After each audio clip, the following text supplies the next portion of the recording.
যে কোনো পুরুষ যে কোনো নারী যখন কোনো পাপ করে, পাপ করার পরে বলে রব্বি আজনাবতু ফাগফিরলি, প্রতিপালক আমি পাপ করেছি আমাকে মাফ করো, এই কথাটা যখন কোনো মানুষ বলে কালা রব্বহু তাআলা, তখন তার প্রতিপালক বলেন, আল্লাহ তাআলা বলেন, আলেমা আব্দি, আমার দাস দাসী কি জানে আল্লাহ রাব্বান যে তার একজন প্রতিপালক রয়েছেন, এক ফিরুজ জাম্বা যিনি ক্ষমা করতে পারেন, অয়াক হুজু বিহি যিনি শাস্তি দিতে পারেন, এইটা কি ও জেনে বলছে? যখনই কোনো মানুষ আল্লাহকে বলে আল্লাহ আমি পাপ করেছি আমাকে ক্ষমা করো, তখনই আল্লাহ তাআলা এই কথা বলেন, আমার দাস দাসী কি জানে, পুরুষ নারী কি জানে যে তার একজন প্রতিপালক রয়েছেন যিনি ক্ষমা করতে পারেন, যিনি শাস্তি দিতে পারেন?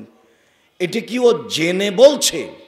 যদি জেনে বলে গাফারতু লি আবদি, তাহলে আমি আমার দাস দাসী পুরুষ নারীকে ক্ষমা করে দিলাম।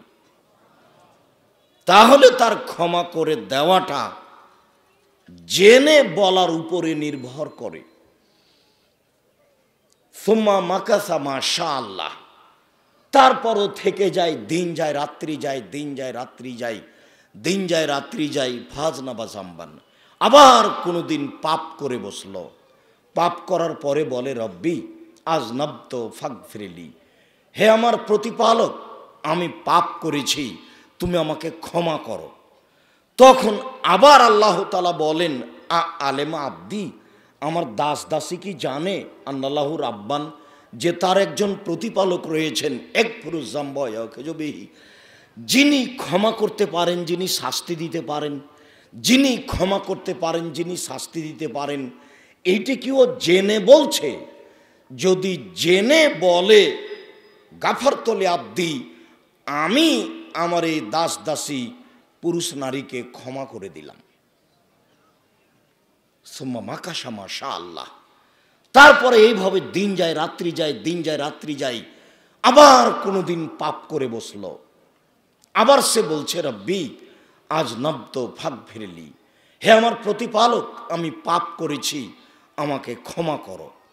কালা রব্বহু তাআলা, তখন তার প্রতিপালক আল্লাহ তাআলা বলেন, আলেমা আব্দি, আমার দাস দাসী কি জানে, পুরুষ নারী কি জানে আল্লাহু রাব্বান যে তার একজন প্রতিপালক রয়েছেন, এক ফিরুজ জাম্বা ইয়াখজুবিহি, যিনি ক্ষমা করতে পারেন, যিনি শাস্তি দিতে পারেন। এটা কি ও জেনে বলছে? যদি জেনে বলে আমি আল্লাহ গাফারতু লি আবদি, আমি আমার দাস দাসী পুরুষ নারীকে ক্ষমা করে দিলাম, আমি তাকে ক্ষমা করতে থাকবো যতদিন যতবারও জেনে আমাকে বলবে যে আমি ক্ষমা করতে পারি, জেনে আমাকে বলবে যে আমি শাস্তি দিতে পারি। এই দুইটা জেনে যদি আমাকে বলে, তার এরকম যতবার ঘটবে আমি আল্লাহ ক্ষমা করে দেব। আমি প্রতীক্ষমান রয়েছি, সে ক্ষমা চায় না কেন। আল্লাহ তাআলা বলছেন, ইবনা আদম, এ আদমের ছেলে মেয়ে শোনো, ইন্নাকুম তুখতিউনা লাইলান ওয়া নাহারান, তোমরা তো দিন রাত পাপ করো।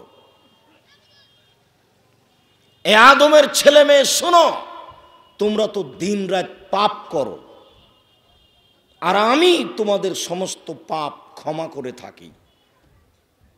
তোমরা আমার কাছে ক্ষমা চাও, আমি তোমাদেরকে ক্ষমা করার জন্য প্রতীক্ষমান রয়েছি। মানুষ তো তার প্রতিপালককে চিনে, কিছু বলা প্রয়োজন মনে করে না। আনাস রাদিয়াল্লাহু তাআলা আনহু বলেন, রাসূল সাল্লাল্লাহু আলাইহি ওয়াসাল্লাম বলেছেন, আল্লাহ তাআলা বলেন, ইবনা আদম মা দাউতানি ওয়া রাজাউতানি ওয়ালা উবালি, এ আদমের ছেলে মেয়ে শোনো, তুমি যেইভাবে আমাকে ডেকে থাকো আমি সেইভাবেই থাকি, যেইভাবে তুমি আশা পোষণ করো সেভাবে আমি পূর্ণ করে থাকি। এ আদমের ছেলে মেয়ে শোনো, তুমি আমাকে যেভাবে ডাকো আমি সেভাবে সাড়া দিয়ে থাকি, তুমি যেভাবে আমার উপরে আশা পোষণ করে থাকো সেভাবে আমি পূর্ণ করে থাকি। তোমার ডাকার মতো আমি, তোমার আশা পোষণের মতো আমি। তুমি ডাকো, তুমি আশা পোষণ করো, আমি সেইভাবেই সে আশা পূর্ণর জন্যই প্রতীক্ষমান রয়েছে। ইবনে আদম লাউ বালাগাত যুনুবুকা আনানাস সময়ে, এ আদমের ছেলে মেয়ে শোনো, তোমাদের পাপ বেশি হতে হতে যদি আকাশে লেগে যায়, ফাস্তাগফিরতানি, এরপরে যদি আমার কাছে ক্ষমা চাও, গাফারতু লাকা, আমি তোমাকে ক্ষমা করে দিব। আলা উবালি, আমি পরোয়া করি না তুমি কত বড় পাপী, আমি পরোয়া করি না তুমি কত বড় পাপী, আমি পরোয়া করি না তুমি কত বড় পাপী। আদমের ছেলে মেয়ে তুমি যেভাবে ডাকো আমি সেভাবে থাকি। আদমের ছেলে মেয়ে শোনো, তুমি যেভাবে ডাকো আমি সেভাবে থাকি, যেভাবে আশা পোষণ করে থাকো সেভাবে আমি পূর্ণ করে থাকি। আনাস রাদিয়াল্লাহু তাআলা আনহু বলেন, রাসূল সাল্লাল্লাহু আলাইহি ওয়াসাল্লাম বলেছেন, রাসূল সাল্লাল্লাহু আলাইহি ওয়াসাল্লাম একদা খুতবা দিলেন, এরকম বৈঠকে বক্তব্য দিলেন। তিনি বলছেন, মা সামিতু মিসলাহা কাত্ত, এত গুরুত্বপূর্ণ বক্তব্য আমি কোনোদিন শুনিনি। সেই দিন রাসূল সাল্লাল্লাহু আলাইহি সাল্লাম এমন বক্তব্য দিলেন যেমন বক্তব্য আমি কোনোদিন শুনিনি। তিনি বক্তব্যে বললেন, লাউ তা'লামুনা মা আ'লামু লাবাকাইতুম কাসীরা ওয়া লাযাহিকতুম কালীলা। পৃথিবীর মানুষ, তোমরা যদি আল্লাহকে চিনতে আমি যেভাবে চিনি, তোমরা যদি আল্লাহকে জানতে আমি যেভাবে জানি। এ আদমের ছেলে মেয়ে শোনো, তোমরা যদি আমাকে চিনতে, মুহাম্মদ সাল্লাল্লাহু আলাইহি সাল্লাম বলেন, পৃথিবীর মানুষ তোমরা শোনো, তোমরা যদি আল্লাহকে চিনতে আমি যেভাবে চিনি, তোমরা যদি আল্লাহকে জানতে আমি যেভাবে জানি, লাবাকাইতুম কাসীরা ওয়া লাযাহিকতুম কালীলা, তাহলে তোমরা বেশি বেশি কাঁদতে, কম কম হাসতে। তাহলে আমরা ছেলে মেয়ে নিয়ে, আহাল পরিবার নিয়ে, অর্থ সম্পদ নিয়ে দিন কাটাই, হাসি খুশিতেই দিন কাটাই, কান্নাকাটি করার মতো কোনো সময়, কোনো পরিবেশ করতে পারি না। রাসূল সাল্লাল্লাহু আলাইহি সাল্লাম বলেন, তোমরা যদি আমার মতো চিনতে, তোমরা যদি প্রতিপালককে আমার মতো জানতে, তাহলে বেশি বেশি কাঁদতে, কম কম হাসতে। এই বক্তব্য শুনে ফাগাত্তা আসহাবু রাসূলিল্লাহ সাল্লাল্লাহু আলাইহি সাল্লাম ওয়াজহুহুম লাহুম খানিন, তারা তাদের কাপড় দিয়ে মুখমণ্ডলকে ঢেকে নিলেন, মাথা নিচু করে কাঁদতে লাগলেন। রাসূল সাল্লাল্লাহু আলাইহি সাল্লামের এই কথাই সামনাসামনি। সম্মানিত দিনী ভাই বোন, আমি আপনাদেরকে আল্লাহর দরবারে সময় সাপেক্ষে 2 রাকাত সালাত আদায় করে কান্নাকাটির জন্য মাঝে মধ্যেই বলে থাকি, যা প্রয়োজন। আবু হুরায়রা রাদিয়াল্লাহু তাআলা আনহু বলেন, রাসূল সাল্লাল্লাহু আলাইহি ওয়াসাল্লাম বলেছেন, সালাসাতুন মুনজিয়াতুন সালাসাতুন মুহলিকাতুন, 3টি কারণে মানুষ জান্নাত থেকে বেঁচে যায়, 3টি কাজে মানুষ জান্নাত পেয়ে যায়, 3টি কাজে মানুষ ধ্বংস হয়ে যায়, 3টি কাজের কারণে মানুষ জাহান্নাম চলে যায়। 1, তাকওয়াল্লাহ ফি সিররি ওয়াল আলানিয়া, গোপনেও আল্লাহকে ভয় করতে হয়, প্রকাশ্য আল্লাহকে ভয় করতে হয়। কেউ যখন নেই তখন মানুষ মনে করে পাপ করা সহজ, কেউ যখন আছে তখন মানুষ মনে করে পাপ করা সহজ নয়। যদিও অনেক পাপ মানুষ প্রকাশ্যেই করে থাকে, সুদ ঘুষের মতো পাপ মানুষ প্রকাশ্যেই করে, সামাজিকভাবেই করে। কত পাপ রয়েছে তা মানুষ প্রকাশ্যে করতে চায় না, গোপনে করে।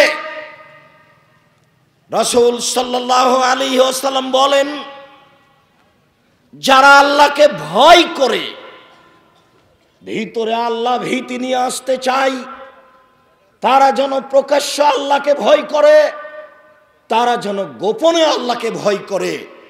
এই তিনটির একটি যদি করে তাহলে বেঁচে গেছে, ও জান্নাত পাবে। 2, অকাউলুল হককে ফিস সাখাতে ওয়ার রেজা, পরিস্থিতি জটিল হলেও সত্য কথা বলে যে, পরিস্থিতি সহজ হলেও সত্য কথা বলে যে, সেই বেঁচে গেছে, সে জান্নাত পাবে। পরিস্থিতি জটিল হলে মিথ্যার আশ্রয় নেয় না যে, সে বেঁচে গেছে, সে জান্নাত পাবে। অলিকতিসাদ ফিল গিনা ওয়াল ফকর, অর্থ সম্পদ বেশি হলেও খরচ করার ব্যাপারে মধ্যম পন্থা অবলম্বন করে যে, ধনী হলেও খরচ করার ব্যাপারে মধ্যম পন্থা অবলম্বন করে যে, নিঃস্ব গরিব হলেও মধ্যম পন্থা অবলম্বন করে যে, সে বেঁচে গেছে। স্ত্রীর সাথে পরামর্শ করেই, পরিবারের সাথে পরামর্শ করেই সাংসারিক খরচ করতে হবে, তাহলেই তার খরচটা মিতব্যয়ী হিসেবে মধ্যম পন্থায় থাকবে। অনেকদিন আপনাদেরকে বলা হয়েছে 3 শ্রেণীর মানুষের সাথে আল্লাহ বিচারের মাঠে কথা বলবেন না, কথাই বলবেন না। তার 1 শ্রেণীর মানুষ হচ্ছে আয়লুন মুস্তাকবের, গরিব গৌরবী। গরিব মানুষ গৌরবী হয় কি করে? নিঃস্ব মানুষ, অসহায় মানুষ গৌরবী হয় কি করে? তখন আমি বলেছি, গরিব মানুষ, তাকে বাজারে কম দামের মাছ কিনতে হবে, সে বাজারে গিয়ে বেশি দামের মাছ কিনেছে, সে তার সংসার কুলাতে পারবে না, কর্জ নিতে হবে, কর্জের চাপে এলাকা ছেড়ে দিবে। এক সময়ে ভ্যান নিয়ে এখানে রিক্সা নিয়ে দাঁড়িয়ে আছে, আমি বললাম চলো একটু বাজারে, ও বলছে এখন আমি যাব না। ও তো গরিব মানুষ, সে কাজেই এসেছে, সে কথা বলে কি করে? বৃষ্টিতে পাকা ধান নষ্ট হয়ে যাচ্ছে, আমি পাড়ার গরিব মানুষকে বললাম ধানগুলি কেটে দাও, ও বলছে 2 দিন কাজ করব না। এ হচ্ছে গরিব মানুষ, গরিব গৌরবী। গরিব মানুষ যদি অহংকার করে, তাহলে বিত্তশালী যারা তাদেরকে সময়ে সময়ে অর্থ দিয়ে লালন পালন করে, তাদের চলতে অসুবিধা হবে। যার কারণে রাসূল সাল্লাল্লাহু আলাইহি ওয়াসাল্লাম বলেছেন, গরিব মানুষকে তার গতিতে সর্বদা বহাল থাকতে হবে। যখন গরিব মানুষ তার গতিতে বহাল থাকবে না, তখন 1 শ্রেণীর মানুষ কষ্ট পাবে, কাজে সফল হতে পারবে না, একটার কারণে আরেকটা ঘটে যাবে। তাই গরিব মানুষের সাথে যদি অহংকারী হয়, আল্লাহ বিচারের মাঠে তার সাথে কথা বলবেন না। বেশি বয়সে জেনা করে যে, তার সাথে আল্লাহ কথা বলবেন না। মিথ্যে কথায় দায়িত্ব পালন করে যে, তার সাথে আল্লাহ কথা বলবেন না। যে কোনো স্থানে, যে কোনো স্তরে মানুষ যখন মিথ্যার আশ্রয়ে দায়িত্ব পালন করে, সে হেড মাওলানা হোক, হেডমাস্টার হোক, প্রিন্সিপাল হোক, ভাইস চ্যান্সেলর হোক, মেম্বার হোক, চেয়ারম্যান হোক, এমপি হোক, মন্ত্রী হোক, ডিসি হোক, এডিসি হোক, যে কোনো স্তরে, জেল সুপার হোক, যে কোনো স্তরে যখন মানুষ মিথ্যার আশ্রয়ে দায়িত্ব পালন করে, এমন মানুষের সাথে আল্লাহ বিচারের মাঠে কথা বলবেন না, তিনি নিজেকে যত বড়ই পরহেজগার মনে করুক না কেন। আমি একজন অনুবাদক, আজ থেকে নিয়ে 1450 বছর পূর্বে মুহাম্মদ সাল্লাল্লাহু আলাইহি সাল্লাম এই কথা বলেছেন, সেই কথাই আপনাকে আমি আজকে আরবি থেকে বাংলা করে শোনাচ্ছি মাত্র। তিনি বলেন, ওয়াম্মাল মুহলিকাত, তিন শ্রেণীর মানুষ ধ্বংস হয়ে যাবে, জাহান্নামে যাবে। তার এক শ্রেণীর মানুষ হচ্ছে সহুন মুতা, প্রবৃত্তিকে মেনে চলে যে, অমুত্তাবাউন হাওয়া, প্রবৃত্তিকে মেনে চলে যে, মন মতো চলে যে, সেই ধ্বংস হবে। মুসলিম কোনোদিন মন মতো চলতে পারে না।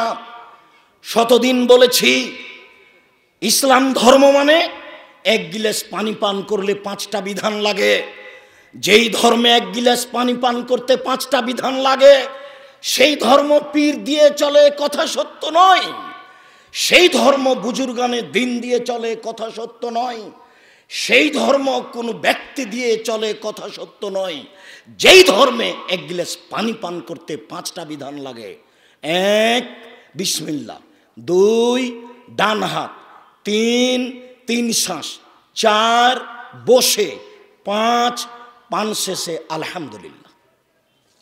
এর নাম ইসলাম। মানুষ তার ইচ্ছা মতো চলতে পারে না।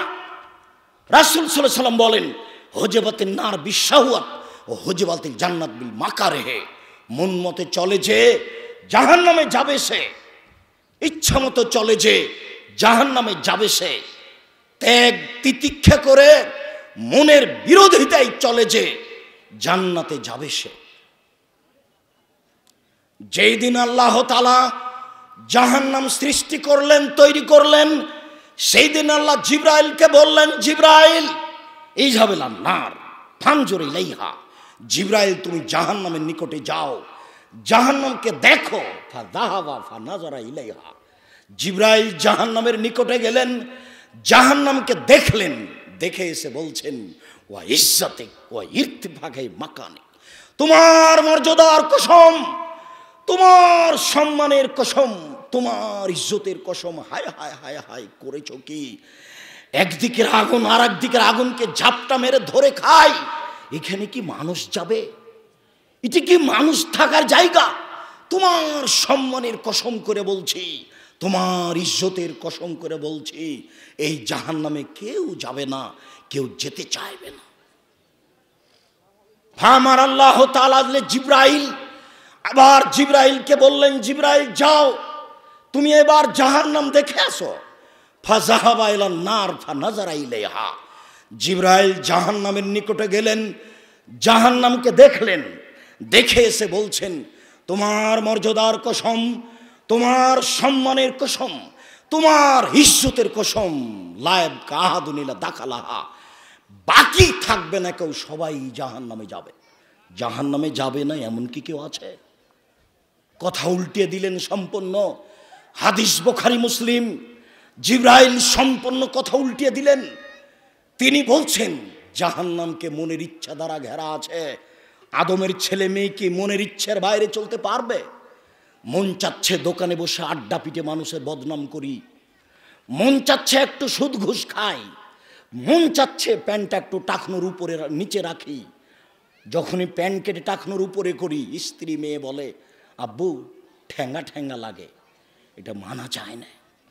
মন চাই মানুষের বিরুদ্ধে কথা বলি, মন চাই সুদ ঘুষ খাই, মন চাই জেনা ব্যভিচারে থাকি, মন চাই নিঃস্ব মানুষকে তার স্থান থেকে সরিয়ে দিই। যারা বিত্তশালী তারাই সমাজে থাকবে। মানুষের মন যেটা চাই সেটাই যদি মানুষ করে তাহলে সে জাহান্নামে যাবে। জিবরাইল বলতে চাইলেন, আল্লাহ আদমের ছেলে মেয়ে কি মনের বিরোধিতা করতে পারবে?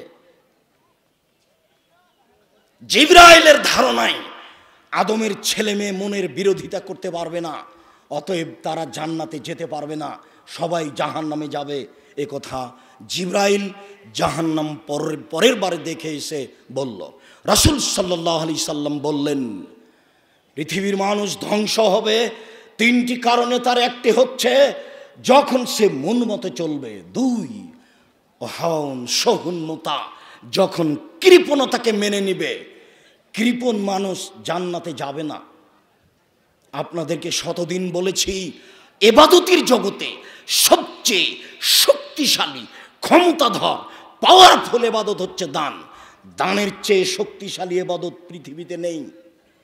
হজ যদি মানুষ করে, যদি কবুল হয়ে যায়, তাহলে সে হয়ে যায় সেই দিনের মতো, সেই যে দিন সে জন্ম নিয়েছে, নিষ্পাপ হয়ে যায়।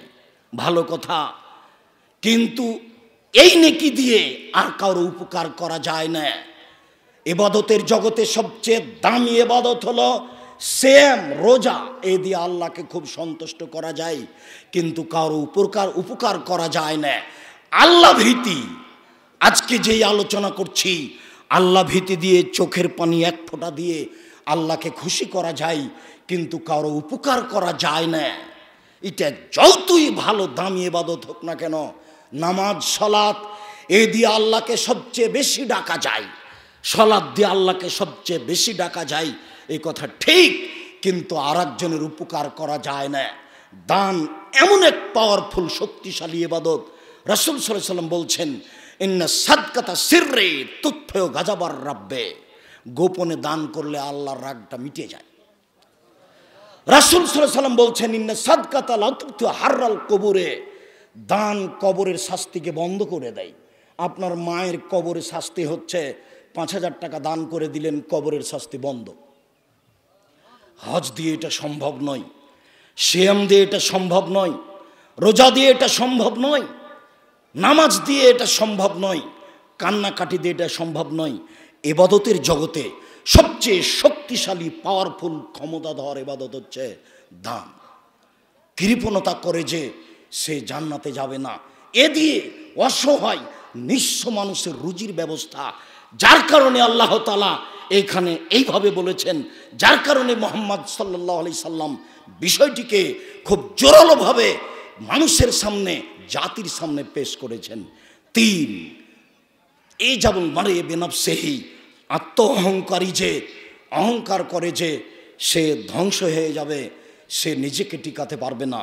সম্মানিত উপস্থিত দ্বীনি মুসলিম ভাই বোন, এই সম্মেলনের আমি এ অংশে আপনাকে বলছি, এই হাদিসের প্রথমটাই হচ্ছে আল্লাহ ভীতি। গোপনে ও প্রকাশ্যে আল্লাহকে ভয় করে যে সে বেঁচে গেছে। আল্লাহ আমাদেরকে প্রকাশ্যে অপ্রকাশ্যে ভয় করার তৌফিক দান করুক। আল্লাহুম্মা আমিন। আল্লাহুম্মা সাল্লি আলাইহি, আল্লাহুম্মা বারিক আলাইহি। আলহামদুলিল্লাহি ওয়াহদা ওয়াসসালাতু ওয়াসসালামু আলা মান লা নাবিয়্যা বাদা। আল্লাহ তাআলা আমাদের নবীকে বলেন, ফাইদা ফারাগতা ফানসব ওয়া ইলা রাব্বিকা ফারগাব। মুহাম্মদ সাল্লাল্লাহু আলাইহি ওয়াসাল্লাম, আপনি যখন দুনিয়াবি কাজ থেকে অবসর হবেন, তখন আপনি ইবাদতে কঠোর শ্রমে আত্মনিয়োগ করুন। আপনি আমাকে যা বলবেন তা বিনয়ের সাথে কান্নাকাটি করে বলুন। আল্লাহ তাআলা অত্র আয়াতে পৃথিবীর মানুষকে বিনয়ের সাথে কান্নাকাটি করে আল্লাহর দরবারে কিছু বলার জন্য বলেছেন। যার কারণে আমি বলে থাকি, সালাম ফিরার পরে হাত তুলে দোয়ার বিষয়টি শরীয়তে এরকম নেই। হাত তুলে দোয়া করার প্রায় ৪২টি সহিহ হাদিস রয়েছে। বুখারী মুসলিমে ৩৬টি হাদিস রয়েছে। যার যখন ইচ্ছে সে তখন হাত তুলে দোয়া করবে। কিন্তু আসসালামু আলাইকুম রহমতুল্লাহ, আসসালামু আলাইকুম রহমতুল্লাহ, এরপরে হাত উঠে বলবে আলহামদুলিল্লাহ রাব্বিল আলামিন বিহাক্কি লা ইলাহা ইল্লাল্লাহ, এটা দোয়া নয়, এটা মজাক। এখানে কোথায় বিনয় রয়েছে? এখানে কোথায় কান্নাকাটি রয়েছে? মহান আল্লাহ আমাদের নবীকে আদেশ করেন, আপনি যখন দুনিয়াবি কাজ থেকে অবসর হবেন, তখন আপনি কঠোর শ্রমে ইবাদতে আত্মনিয়োগ করুন। আর আপনি আমাকে যা বলবেন তা বিনয়ের সাথে কান্নাকাটি করে বলুন। মহান আল্লাহ বলেন, ওয়াখিরুনা লিল আযকানি ইয়াবকুন ওয়া ইয়াজিদুহুম খুশুয়া। পৃথিবীর হাজারো মানুষ আল্লাহর ভয়ে কান্নাকাটি করে মাটিতে লুটিয়ে পড়ে। আর তাদের কান্নার শব্দ তাদের ভীতিকে আরো বেশি করে দেয়। এই ছেলেরা, ওখানে ওভাবে দাঁড়িয়ে আছো কেন? আর আপনারা আপোষে কথা বলছেন কেন? আজানের পরে খুতবা শেষ হওয়া পর্যন্ত কথা বলার কোনো সুযোগ নেই, একবারে টোটালেই বন্ধ। যদি কোনো কথা বলা লাগে তাহলে যিনি খুতবা দিচ্ছেন তার সাথে বলতে হবে। আপোষে কথা বলা টোটালেই নিষেধ। মুসলমান হওয়ার পরে বিদ্যা বুদ্ধি কোরআন হাদিস কখন শিখবেন? একটু এটুকু যদি না থাকে, কেন আপোষে দাঁড়িয়ে ওখানে গল্প করছেন? কেন কথা বলছেন? একটু ইতস্তবোধ হয় না? আবার জুমার দিন জুমার খুতবা, সেটা হয় কি করে? ইবনে আব্বাস রাদিয়াল্লাহু তাআলা আনহু বলেন, রাসূল সাল্লাল্লাহু আলাইহি ওয়াসাল্লাম বলেছেন, আইনানে লা তামাসসুহুমান নার, দুই শ্রেণীর চক্ষু, দুই শ্রেণীর মানুষ জাহান্নামে যাবে না, জাহান্নামের আগুন তাদের স্পর্শ করবে না। এক, আইনুন বাকাত ফি খাশিয়াতিল্লাহ, ওই চক্ষু যেই চক্ষু আল্লাহর ভয়ে কাঁদে, যেই চক্ষু আল্লাহর ভয়ে কাঁদে ও জাহান্নামে যাবে না। দুই, হারাসাত ফি সাবিলিল্লাহ, ওই চক্ষু যেই চক্ষু আল্লাহ রাস্তায় পাহারা দেয়, যেই চক্ষু দিন ধর্মের কাজে লেগে থাকে, সেই চক্ষু জাহান্নামে যাবে না। আবু হুরায়রা রাদিয়াল্লাহু তাআলা আনহু বলেন, রাসূল সাল্লাল্লাহু আলাইহি ওয়াসাল্লাম বলেছেন, লা ইয়ালজার রাজুলুন নারা বাকা বিন খাশিয়াতিল্লাহ হাত্তা ইয়ালজাল লাবানু ফি জারে, আল্লাহর ভয়ে কাঁদে যে তার জাহান্নামে যাওয়া ওইরকমই অসম্ভব। গাভীর বাট ওলান থেকে চাপ দিয়ে দুধ বের করে ভিতরে ঢোকানো যেমন অসম্ভব, গাভীর বান থেকে দুধ বের করে ভিতরে ঢোকানো যায় না যেমন, আল্লাহর ভয়ে কাঁদে যে সে জাহান্নামে যাবে না তেমন। আমি হয়তোবা আপনাকে বুঝাতে পারি না। মুহাম্মদ সাল্লাল্লাহু আলাইহি সাল্লাম আজ থেকে নিয়ে 1450 বছর পূর্বে এই কথা বলেছেন, কিন্তু জাতিকে এই কথা বুঝাতে পারলাম না। যারা লক্ষ জনগণের সামনে কথা বলে, তারা কেচ্ছা কাহিনী দিয়ে কথা বলে, এভাবেই তার জীবন কেটে গেল। অথচ 30,000 সহিহ হাদিস আছে, 30 পারা কোরআন মাজিদ আছে। ইসব জুলাইখার কাহিনী দিয়ে আর পীর মুরিদের কাহিনী দিয়ে তারা খুতবা দিয়ে জীবনটা পার করে দিল। হাদিস কোরআনের কথা বলার তেমন সুযোগ হলো না। এই কথা আজকে আমার নতুন নয়। 1450 বছর পূর্বে মুহাম্মদ সাল্লাল্লাহু আলাইহি ওয়াসাল্লাম বলেছেন, গাভীর বান থেকে চাপ দিয়ে দুধ বের করে ভিতরে ঢোকানো যেমন অসম্ভব, আল্লাহর ভয়ে কাঁদে যে তার জাহান্নামে যাওয়া তেমনি অসম্ভব। কি দিয়ে বুঝায় আপনাকে আমি? রাসূল সাল্লাল্লাহু আলাইহি ওয়াসাল্লাম কি বললেন? মুআবিয়া ইবনে হায়দা রাদিয়াল্লাহু তাআলা আনহু বলেন, রাসূল সাল্লাল্লাহু আলাইহি ওয়াসাল্লাম বলেছেন, সালাসা লা তারা আইনুহুমুন নার, 3 শ্রেণীর চক্ষু জাহান্নাম দেখবে না, 3 শ্রেণীর মানুষ জাহান্নামে যাবে না। এক, বাকাত বিন খাশিয়াতিল্লাহ, ওই চক্ষু ওই মানুষ যে আল্লাহর ভয়ে কাঁদে। 2, হারাসাত ফি সাবিলিল্লাহ, ওই চক্ষু ওই মানুষ যে আল্লাহ রাস্তায় পাহারা দেয়, দিনের কাজ করে। 3, ওই চক্ষু ওই মানুষ গাজাতান মাহারিমিল্লাহ, অপর নারীকে দেখে যেই চক্ষু নিচু করে, বেগানা নারীকে দেখে যেই চক্ষু নিচু করে, এই ব্যক্তি এই মানুষ জাহান্নামে যাবে না। এ কথা মুহাম্মদ সাল্লাল্লাহু আলাইহি সাল্লাম বলেন। এটা কাজ খুব জটিল, এটা সহজ নয়। উবাদা ইবনে সামিত রাদিয়াল্লাহু তাআলা আনহু বলেন, রাসূল সাল্লাল্লাহু আলাইহি সাল্লাম বলেছেন, ইজবানুলি সিত্তান মিন আনফুসিকুম আজমালাকুল জান্নাহ, পৃথিবীর মানুষ তোমরা 6টা জিনিসের জিম্মেদারি নাও। আমি মুহাম্মদ সাল্লাল্লাহু আলাইহি সাল্লাম তোমাদেরকে জান্নাতে নিয়ে যাওয়ার জিম্মেদারি নিলাম। কিভাবে আমি জান্নাতে নিয়ে যাব সেটা আমার ব্যাপার, তবে তোমরা 6টা কাজ করো। 1, উসদুকু ইযা হাদ্দাসতুম, কথা বললে সত্য কথা বলো। 2, আউফু ইযা ওয়াদতুম, মানুষের সাথে ওয়াদা করলে পূর্ণ করো। 3 ওয়াদ্দুয়ে যাও তুমিন্তুম, আমানত রাখা হলে, মাদ্রাসার মসজিদের টাকা তোমার কাছে রাখা হলে, জনগণের টাকা তোমার কাছে রাখা থাকলে সময়ে তা দিয়ে দাও। কিভাবে জান্নাতে নিয়ে যেতে হবে সেটা আমার ব্যাপার। 4 আহফাজু ফরুজাকুম, জেনায় লিপ্ত হয়েও না, কিভাবে জান্নাতে নিয়ে যেতে হবে সেটা আমার ব্যাপার। 5 গুজ্জু আবসারাকুম, অপর নারীকে দেখে চক্ষু নিচু করো, বেগানা নারীকে দেখে চক্ষু নিচু করো। কিভাবে জান্নাতে নিয়ে যেতে হবে সেটা আমার ব্যাপার, আমি দেখে নিব বিচার মাঠে জান্নাতে নিয়ে যাওয়ার বিষয়টি। 6 কুফুয়াই দিয়ে কম, নত হয়ে চলো, ক্ষমতা দেখায়ও না, দাম্ভিকতা দেখায়ও না, অর্থের ক্ষমতা দেখায়ও না, জনগণের সামনে যে দায়িত্ব পেয়েছো দায়িত্বর ক্ষমতা দেখায়ও না, দাম্ভিকতা দেখায়ও না, নত হয়ে চলো। কিভাবে জান্নাতে নিয়ে যেতে হবে সেটা আমার ব্যাপার, আমি নিয়ে যাব। এই 6টির একটি বললেন, তোমরা বেগানা নারীকে দেখে চক্ষু নিচু করো, আমি তোমাদেরকে জান্নাতে নিয়ে যাওয়ার জিম্মেদারি নিলাম। অন্য হাদিসে জাবের রাদিয়াল্লাহু তাআলা আনহু বলছেন, সালাতু রাসূলুল্লাহ সাল্লাল্লাহু আলাইহি ওয়াসাল্লাম নাজরাতিল ফাজাতে, আল্লাহর নবী হঠাৎ যদি কোনো নারীর উপরে চোখ পড়ে যায় তাহলে কি করবে, এটা জিজ্ঞাসা।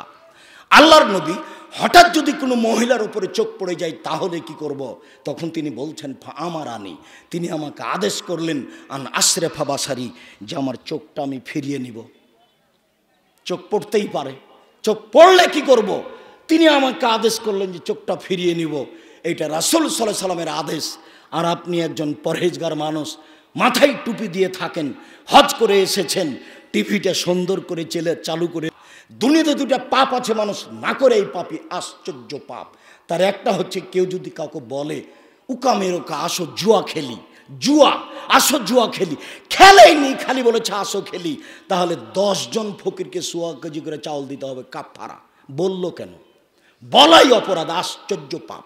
কেউ যদি কাউকে বলে আসো জুয়া খেলি, খেলেইনি খালি বলেছে আসো খেলি, তাহলে 10 জন ফকিরকে 100 কেজি করে 12.5 কেজি চাউল জরিমানা দিতে হবে।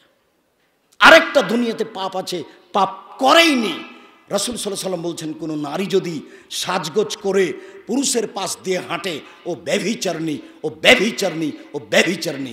রাসূল সাল্লাল্লাহু আলাইহি ওয়াসাল্লাম কথাটা একবার 2বার বলেছেন, কথাটা একবার 3বার বলেছেন, অথচ মেয়েটা জেনা করেইনি।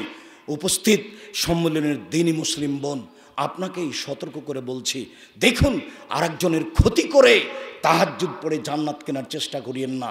আজকে অনেক দূর থেকে এসেছেন, যারা এলাকার আছেন সকলকে বলছি, আজ থেকে পরিবর্তন হওয়ার চেষ্টা করুন, আল্লাহ আপনাকে কবুল করুক, আল্লাহুম্মা আমিন।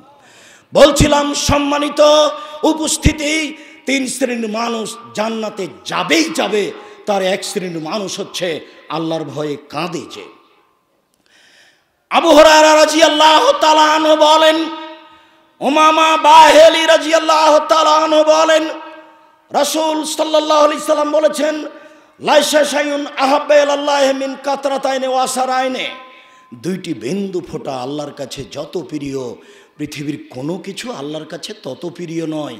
2টি চিহ্ন আল্লাহর কাছে যত প্রিয়, পৃথিবীর কোনো কিছু আল্লাহর কাছে তত প্রিয় নয়।